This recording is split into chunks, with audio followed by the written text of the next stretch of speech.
Mientras está por empezar la campaña oficial por la consulta popular y transitamos en año preelectoral para la elección de un nuevo presidente en 2025, el gobierno enfrentará otra vez el desafío de evitar apagones de luz que solo producen pérdidas millonarias.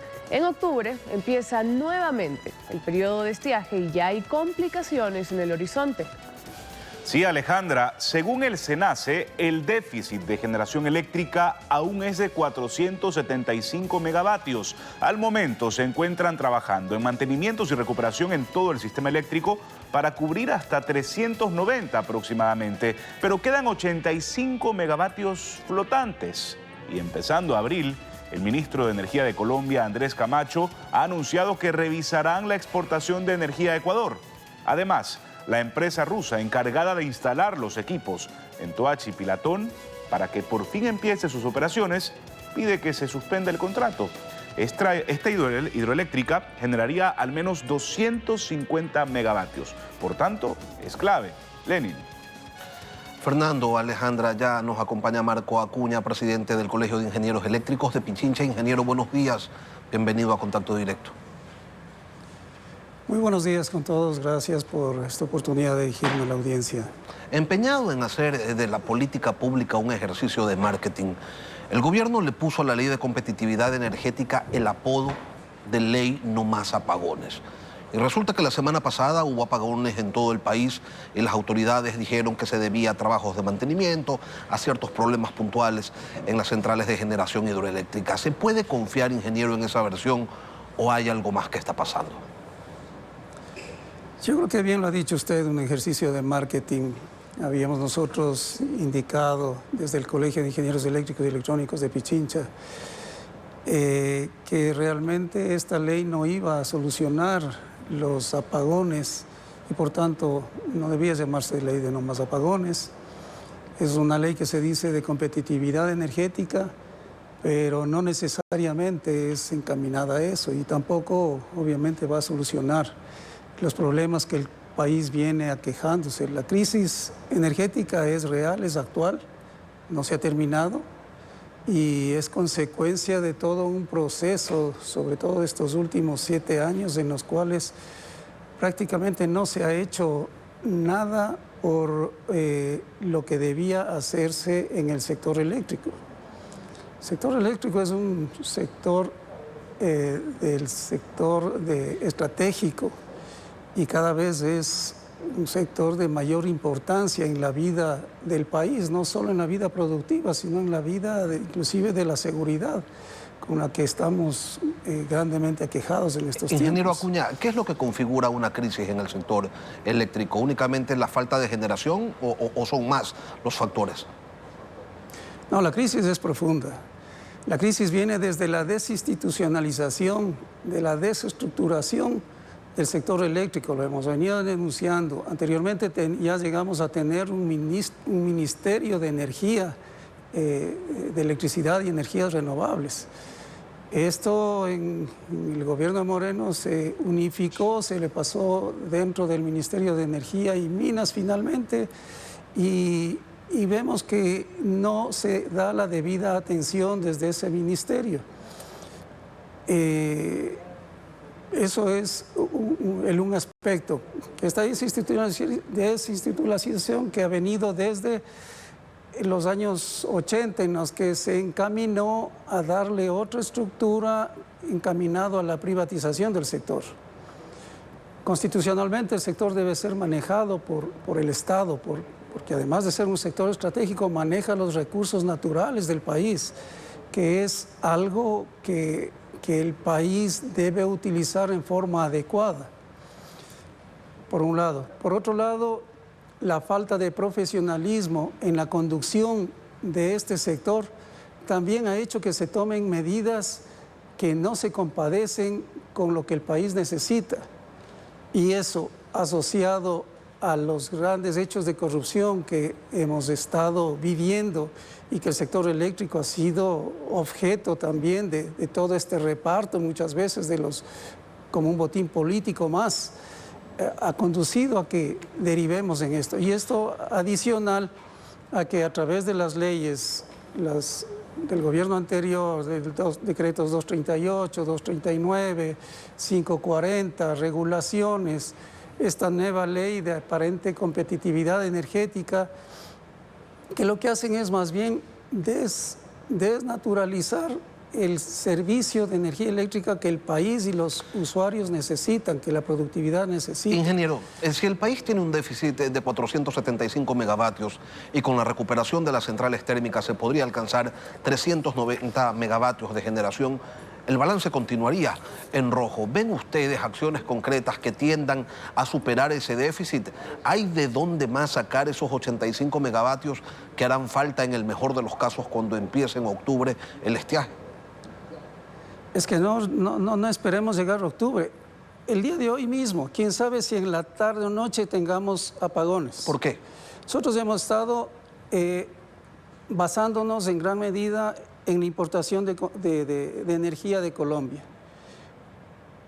Los operadores en Colombia nos manifiestan que ya no deben ellos seguir exportando energía a Ecuador porque ellos pondrían en crítica situación al sistema de Colombia por el fenómeno del Niño, que a ellos también les afecta. Nosotros ahora teníamos en esta, en esta podemos ver cómo actualmente llegamos ya a una demanda máxima de 4.900 el 27 de marzo, 4.900 megavatios.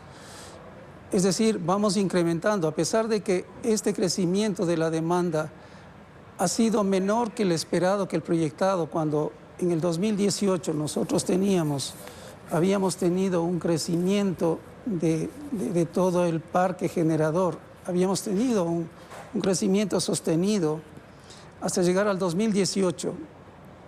Y después del 2018 apenas hemos incorporado nueva generación apenas de alrededor de 50 megavatios y con otros del Toachi Pilatón, de parte del Toachi Pilatón, y por otros generadores llegamos a incorporar como 100 megavatios, cuando el país crece alrededor de 200, 250 megavatios. ¿Y qué es lo que se tiene que hacer entonces, ingeniero? Porque esa es la situación actual que vive el país. ¿Cómo se la resuelve? A ver, primero, que realmente se profesionalice nuevamente el sector, que se tenga una estabilidad. En la empresa eléctrica tenemos 4 meses, 4 gerentes. ¿De qué manera se puede avanzar de esa manera? Tenemos un sinnúmero de funcionarios encargados en todo el sector eléctrico. Por un lado, creemos que se debe definitivamente separar el Ministerio de Energía para que sea el ente rector de todo el sector eléctrico, en las cuales de alguna manera estén vinculados las empresas como CENEL, CENACE, las distribuidoras, quienes están a cargo de la transmisión, la distribución y la generación. Por otro lado, se debe volver a invertir en el sector. El año 2023 se gastaron más de 700 millones de dólares, de los cuales alrededor de 350 millones ha sido en pagar a Colombia Energía, es decir, esa plata se fue y no volvió, y no se incorporó ningún megavatio de potencia nueva acá. ¿Y no se supone que con la ley de eficiencia energética van a llegar las inversiones, se van a pelear los inversionistas internacionales para venir a colocar sus dólares aquí en proyectos de generación eléctrica? Justamente con los decretos 238 y 239 se orientó exclusivamente hacia eso. En el gobierno de Lasso se orientó exclusivamente a eso, se dio todas las prebendas necesarias, se hizo un paquete de 500 megavatios, se otorgó concesiones de Pillonaco 3, de El Aromo y del sistema Galápagos. ¿Cuántos megavatios hemos incorporado de eso? 0. Y al final, el último día de gobierno de Lasso, se firmaron 8 concesiones más una de Energiquil, que se supone que Energiquil iba a darnos energía para este estiaje. Ya estamos en abril y hasta ahora no se ha incorporado un solo megavatio de todas esas. Pero ¿cuál es el problema, ingeniero? Dadas. ¿Es que hay un incumplimiento de los contratos? ¿Es que los contratos estaban mal hechos? Porque efectivamente, o sea, se firmaron, por ejemplo, con el proyecto de energía fotovoltaica en El Aromo, se suponía que iba a poner 240, 250 megavatios al sistema y no está ocurriendo. Ojo que ese, por ejemplo, es que es como se engaña al país. ¿Pero quién lo engaña? ¿Lo engaña la autoridad que firma o lo engaña la empresa privada que dice yo te voy a ofrecer tanto y a la hora del té pues no hay nada? El engaño parte de quien nos vende, o sea, de los gobiernos que han dicho se va a hacer de tal manera y el rato del té no pasa nada. ¿Por qué? Porque no hay se ha roto la planificación del sistema eléctrico que hemos tenido. El sector eléctrico era el sector mejor planificado en el país. Teníamos una planificación con un horizonte de 40 años, con planificaciones inmediatas de 3, de 5, de 10 años, en los cuales se debía ir cumpliendo cada etapa, que eso está alrededor del Plan Maestro de Electrificación. Pero se rompió eso y se ha tratado de hacer a cortapisas, a cumplir con ciertos intereses, y eso es lo que ha desnaturalizado el que tengamos un buen servicio de energía eléctrica. Bueno, pero es que también había que hacerle reformas a ese plan, ¿no? Porque una cosa es decir, hay que construir tantas hidroeléctricas y otra cosa es hacerlas al doble o al triple del valor que originalmente fue contemplado, actos de corrupción de por medio, fiscalizaciones sobrevaloradas que además no cumplían con su trabajo de manera adecuada, con observaciones de Contraloría y con ministros presos. Entonces, sí, había un plan, pero que se estaba ejecutando de la forma más corrupta posible. Como lo indiqué, hasta el 2018 se incorporaron, prácticamente se duplicó la potencia instalada del país. ¿Y cuánto costó Coca-Cola Sinclair adicional en relación a lo que se había previsto en el proyecto original?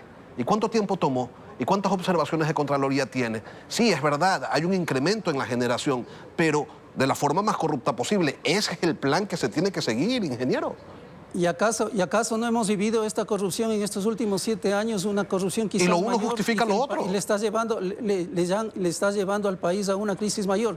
Mire que Coca-Cola Sinclair ha funcionado estos 7 años dándole al país alrededor del 25 al 30% de energía al país. Y si se hace un análisis contable financiero, el país ya ha recibido la cantidad igual o mayor de lo que costó, aún con supuestos sobreprecios.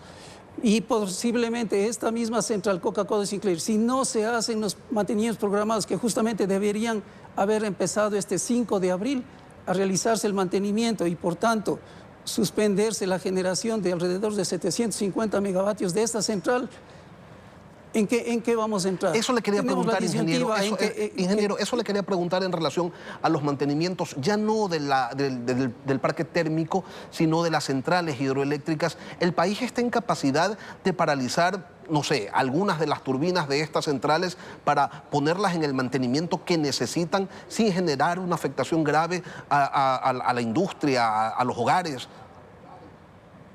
Ese es el problema. Estamos caminando al filo del abismo. O se hacen, de hecho, CELEG, digamos, y SENACE ya ha prevenido, ha manifestado a las autoridades del sector energético que deben emprender en el mantenimiento de las centrales hidroeléctricas, entre ellas Coca-Cola Sinclair. Eso significaría sacar del sistema 750 megavatios. ¿Y cómo lo vamos a suplir si tampoco de Colombia nos están suministrando? ¿A qué nos han llevado? A llevar a este filo de abismo. Y entonces tendremos que postergar el mantenimiento de Coca-Cola Sinclair y en octubre estaremos peor. Ahora, ingeniero, con mayor crisis. Ingeniero, invertir en generación eléctrica no es una cosa que se hace pues de la noche a la mañana, como casi ninguna inversión en el país ni en el mundo. ¿Está firmado que en octubre habrá nuevamente apagones?